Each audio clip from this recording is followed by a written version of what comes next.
नमस्कार मेरे प्यारे मित्रों, आज की इस वीडियो में हम बात करेंगे कि आने वाले 60 दिनों में अग्नि में जल उठे हैं शनि और मंगल।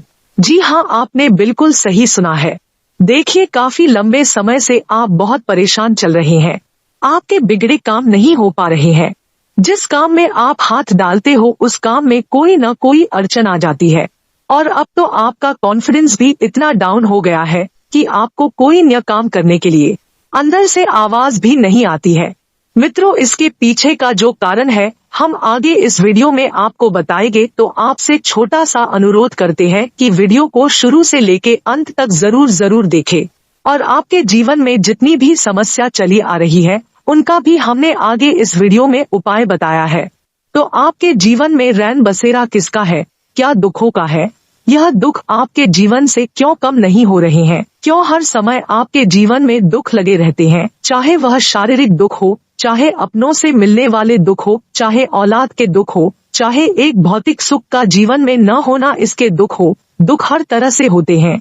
किसी न किसी कारण से इंसान दुखों में उलझा रहता है। जब दुख लंबे समय तक इंसान के जीवन से न जाए तब यह हमें सोचने पर मजबूर कर देता है कि ऐसा क्या कारण है, क्या ज्योतिष कारण है, क्या मेरी किस्मत से जुड़े कारण हैं, जो मुझे पल पल में और लंबे समय तक दुख ही दुख दे रहे हैं। आज मैं आपको बताने वाला हूँ कि ऐसे दुख जो जीवन में हमेशा इंसान के जुड़े रहते हैं, या फिर यूँ कहें कि इंसान के जीवन में दुखों का ही रेन बसेरा हो जाता है। सुख, चाहे भौतिक सुख हो, चाहे अपनों से मिलने वाले सुख हो, चाहे किसी भी प्रकार का सुख हो, इंसान के जीवन में कहीं आसपास भी नहीं फटकते हैं और इंसान दुखों से उलझते हुए अपने जीवन का काफी समय व्यर्थ कर देता है, जो कि इंसान एंजॉय कर सकता था। आज मैं आपको बताने वाला हूँ कि ऐसे क्या कारण होते हैं और इन दुखों को कैसे हम अपने जीवन से निकाल सकते हैं। आपने केतु के बारे में तो सुना ही होगा। केतु हमारे जीवन में अगर शुभ हो तो इंसान को जीवन में हर तरह की ऐश और शोहरत देता है, हर तरह के एंजॉयमेंट देता है। पर जब केतु ही डिस्टर्ब हो जाए तो इंसान दुखों के अलावा जीवन में कुछ नहीं बोल पाता है। केतु के खराब होने के कई कारण हैं। अगर हम बात करें कि केतु अगर कुंडली में खराब हो जाता है तो उसके कारण क्या होते हैं? सूर्य शुक्र की युति हो जाए, चंद्र शनि की युति हो जाए, अगर केतु कहीं गलत भाव में चला गया तब शुक्र कुंडली में मारा जाता है, तब भी केतु खराब होता है। और खराब केतु खराब कुंडली में देखने में तो बहुत अच्छा बैठा हुआ है ऐसा लगता है, पर उस केतु के छुपे छुपाए परेशानियां और लक्षण हमेशा हमें हमारे जीवन में कहीं न कहीं हमें परेशान करती रहती है। व्यक्ति चाहता तो बहुत कुछ है कि वो इंसान अपने जीवन में हमेशा सुखों को पाए, दुखों पर जीत हासिल करे और सुखों का आनंद उसके जीवन में, उसके परिवार में खुशियां लेकर आए। पर जब केतु डिस्टर्ब हो जाता है तब ऐसे केस पर लोगों की सलाह भी उल्टी पड़ जाती है, यानी कि वो अच्छे के लिए सलाह देते हैं या फिर कई बार तो अपने फायदे के लिए लोगों को सलाह देते हैं कि आप अपना मकान बेच दो, आप यह कर दो, आप औलाद को बेदखल कर दो। ऐसे ही सलाहों में भी इंसान फंस जाता है। जब केतु खराब होता है, इंसान को जो सलाह दूसरे देते हैं वो इंसान को परेशानी में डाल देती है।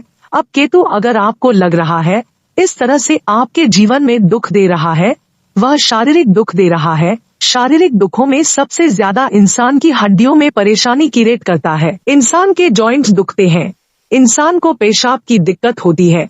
यह सब दिक्कतें किडनी, पेशाब, हड्डियां, जोड़, यह सब केतु से देखी जाती है। अगर व्यक्ति के जीवन से लंबे समय तक दर्द नहीं जा रहा है तो समझ लीजिए कि यह केतु के बुरे लक्षण हैं। मान लीजिए केतु आपको बुरे लक्षण दे रहा है और आपको यह पहचान भी हो गई है कि केतु अब बुरे लक्षण दे रहा है, तो केतु के उपाय के लिए आपको क्या करना है? कुछ उपाय हैं जो कि केतु के असर को जीवन में आते ही उनको सही करने में काफी ज्यादा हेल्पफुल होते हैं। पहले उपाय की अगर हम बात करें तो वह होता है मछलियों को कुछ न कुछ देने का उपाय। आपके यहाँ कोई नदी नहर है तो आप वहाँ जाइए, मछलियों को 7 अनाज के आटे से बनी हुई गोलियां डालिए। आप किसी से सलाह लेने से पहले, आपको पता है केतु आपका खराब है, बुरे लक्षण दे रहा है, तो कोई भी काम करने से पहले अपने आसपास कोई नदी, नहर, नाला तलाश लीजिए जहाँ पर मछलियाँ हो। आपने क्या करना है, आप 7 अनाज जो होता है आपको मार्केट से ही मिल जाएगा यह आटा। कुछ आटे की गोलियां बना लीजिए छोटी छोटी और जाइए उस नदी नहर के किनारे जहां पर मछलियां हो, वहां पर जाकर मछलियों को गोलियां डालिए। आप गोलियां डालेंगे तो आपके अंदर ऑटोमेटिकली सच्ची और अच्छी सूझबूझ देने की शक्ति आपको मिलेगी। यह शक्ति कैसे मिलेगी समझ लीजिए। 7 अनाज का कारक जो है वह शुक्र ग्रह से संबंधित है। शुक्र ग्रह से संबंधित चीज हमने शनि यानी कि मछलियों के पास पहुंचानी है। मछलियों के पास पहुंचकर जो शनि के एजेंट है राहु और केतु, यहाँ पर केतु उच्च होता है क्योंकि शुक्र और शनि का जब भी मेल होता है तब केतु पॉजिटिव बनता है। यह आपको एक अच्छी सूझबूझ देने में काम करेगा। हो सकता है कि आपको पहली बार में ही इस उपाय के इफेक्ट दिखाई दे। पॉजिटिविटी इतनी आएगी कि आप खुद महसूस करोगे। अच्छी सोच आपके अंदर जागृत होगी। अच्छा डिसीजन ले पाओगे। किसी के चक्रों में नहीं रहोगे। अच्छी तरह से डिसीजन लेकर अपने जीवन में संकट नहीं आने दोगे। न ही कष्टों में फंस पाओगे और कष्ट चल रहे हैं तो उनसे निकल पाओगे। अब दूसरा उपाय क्या होता है। मान लीजिए सूर्य और शनि का योग है, तब भी यहाँ पर केतु खराब हो जाता है। मान लीजिए सूर्य शनि आपके कुंडली में खराब है तो ग्रहण के उपाय करते रहिए जैसे कि मैं आपको बताता हूँ। पूजा वाला नारियल, काले सफेद तिल, बादाम, उड़द, इन चीजों को काले कपड़े में लपेट के जल प्रवाह करते रहिए। एक रेमेडी हो गई। जब भी सूर्य और शुक्र कुंडली में इकट्ठे हो तब ऐसे केस में यह दिक्कत बहुत ज्यादा देता है। औलाद की दिक्कतें दे सकता है, आपकी शरीर की दिक्कत दे सकता है। ओवरऑल केतु को डिस्टर्ब करने वाला यह योग होता है। इस योग के लिए कांसे की कटोरी में लाल गेरू लेके जल प्रवाह करते रहिए कटोरी के सहित, तभी केतु के आपको अच्छे असर देखने को मिलेंगे। अब चंद्र और शनि देखिए, 8 नवंबर को चंद्र ग्रहण पड़ रहा है और चंद्र और शनि की युति जिसकी भी कुंडली में है वह लोग तो यह काम जरूर करे क्योंकि चंद्र और शनि का योग ही केतु को नेगेटिव कर देता है। यह उपाय आपने ग्रहण के समय करना है। पूजा वाला नारियल, काले सफेद तिल और साथ में साबुत उड़द, बादाम, यह सारे काले कपड़े में लपेटकर जल प्रवाह कर आइए। जल प्रवाह नहीं कर सकते तो मंदिर में देकर आइए। इसके साथ साथ अगर हम दुखों की बात करें तो जब किसी इंसान को चोट लगती है, आपने देखा होगा तो बड़े बुजुर्ग क्या करते हैं, हल्दी वाला दूध पिलाते हैं। क्यों पिलाते हैं, कभी आपने सोचा है?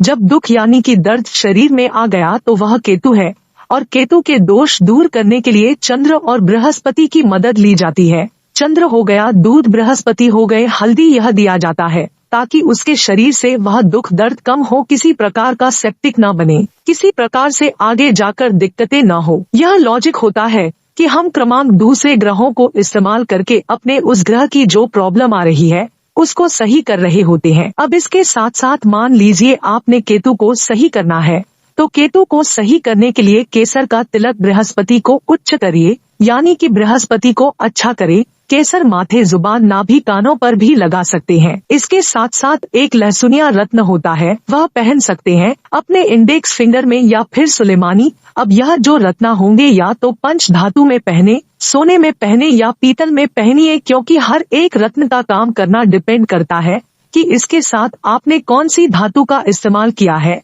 क्या उसके मित्र ग्रह की है। और पंचधातु तो एक ऐसी धातु है जो हर एक रत्न के साथ काम कर जाते हैं। किसी भी रत्न के साथ पहन लीजिए, इसका कोई भी साइड इफेक्ट नहीं होता। कई लोगों को चांदी नुकसान करती है, सोना नुकसान करता है, सूट नहीं करता तो पंचधातु में पहनिए, इसमें कोई प्रॉब्लम नहीं है, आपको 100% सूट करेगा। अब इसके साथ साथ केतु को और अच्छा करने का सिंपल तरीका, मान लीजिए आप नहीं ज्यादा उपाय कर पा रहे, नदी नहर नहीं है, तो आप एक काम करिए, एक आंवले का पौधा अपने घर के आसपास कहीं लगा दीजिए। घर में मत लगाइए, घर के आसपास लगा दे या कहीं धर्म स्थान या मंदिर में जाकर लगा दीजिए और उसकी डेली आप सेवा करिए। सेवा कैसे करनी है, उसको बढ़ने दीजिए, 4 दीवारी कर दीजिए, जाली लगा दीजिए ताकि वह खराब न हो। उसके ऊपर आप जल चढ़ाते रहिए, जैसे जैसे वह पौधा बड़ा होता रहेगा केतु दूसरे भाव में यानी कि धर्म स्थान में बहुत अच्छे असर देता रहेगा। जो भी दोष होते हैं सही हो जाते हैं। लगाइए, देखिए आपके केतु के दोष कैसे दूर होंगे। या फिर आप आंवला समय समय पर धर्म स्थान में दे सकते हैं, या फिर केला फल जो केले होते हैं, केले का दान आप धर्म स्थान दे सकते हैं। धर्म स्थान में दीजिए, क्योंकि यह धर्म स्थान चाहे वह कोई भी जाति कोई भी धर्म का व्यक्ति है, उसका जो धर्म स्थान होगा वह अपने धर्म स्थान में देगा। चाहे तो पुजारी को भी जाकर दे सकते हैं। पौधा लगा लेने से काफी अच्छे रिजल्ट मिलेंगे। केतु खराब है तो घर में किसी तरीके से आप यह पौधे मत लगाइए। जो ग्रह प्रॉब्लम वाले हैं उनसे संबंधित चीजों को घर में मत लगाइए, नहीं तो वह प्रॉब्लम देंगे। उनको अच्छी जगह शुभ स्थान पर लगाइए। बाहर लगा सकते हैं, लोगों को छाया देगा। उनके जीवन में कोई परेशानी है उनकी छांव मिलती है। आप प्रकृति के साथ जोड़ते हैं। यह चीजें करिए। नेचुरल तरीके से अपनी परेशानी का हल ढूंढिए और नेचुरल तरीके से किया गया उपाय लंबे समय तक काम करता है। अब आपने इतने उपाय समझ लिए केतु के, और केतु से संबंधित कुत्ते की सेवा तो रह ही गई। कुत्ते की सेवा जितना करेंगे उससे प्यार जागृत करेंगे, अपनापन उसे महसूस होना चाहिए। कुत्ता आपका इंतजार करे, और वह कुत्ते जो गली मोहल्ला में होते हैं उनकी सेवा करिए। देखिए उसके अंदर प्यार जागृत होगा, वह आपका इंतजार करेगा। उतना ही केतु शुभ होगा, यानी कि अपने हाथों से उसे वह दीजिए जो उसे पसंद है। ब्रेड, दूध, जो भी, जैसे कुत्ते के बिस्किट आते हैं, कुछ भी ऐसी चीजें दीजिए। देखिए कितने अच्छे रिजल्ट आपको मिलेंगे।